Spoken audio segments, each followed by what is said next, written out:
ఇవాళ మీ ఫోన్లన్నింటికి కూడా ఒక రకమైన హెచ్చరికల టోన్ ఒకటి వినిపించి ఉంటుంది. దానికి సంబంధించినటువంటి వార్తను ఒకసారి చూద్దాం. ఎలాంటి టెన్షన్ పడక్కర్లేదు. ఇది భారత ప్రభుత్వం దేశవ్యాప్తంగా విపత్తు నిర్వహణ వ్యవస్థను బలోపేతం చేసే దిశగా వేసినటువంటి ఒక కీలకమైన అడుగు.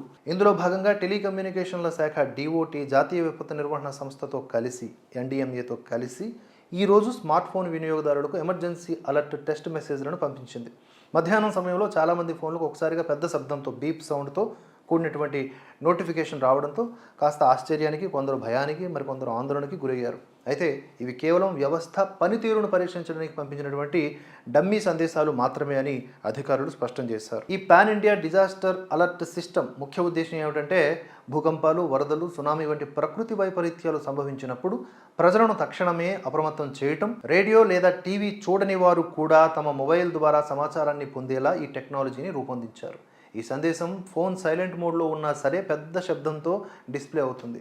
దీనివల్ల ప్రాణ నష్టాన్ని తగ్గించడానికి, అత్యవసర సమయాల్లో ప్రజలు సురక్షిత ప్రాంతాలకి వెళ్ళడానికి తగిన సమయం దొరుకుతుంది అని ప్రభుత్వం భావిస్తోంది.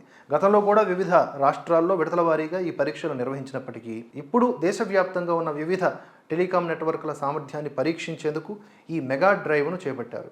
వినియోగదారులు ఈ మెసేజ్ను చూసి భయపడాల్సిన అవసరం లేదని, కేవలం సిస్టమ్ సన్నద్ధతను తనిఖీ చేయడమే దీని లక్ష్యమని టెలికాం శాఖ తెలిపింది. భవిష్యత్తులో ఏదైనా నిజమైన విపత్తు ఎదురైనప్పుడు సెల్ టవర్ల ద్వారా ప్రభావితమైనటువంటి ప్రాంతాల్లోని ప్రతి ఒక్కరికి సెకండ్ల వ్యవధిలో హెచ్చరికలు పంపేలాగా ఈ వ్యవస్థను సిద్ధం చేస్తున్నారు.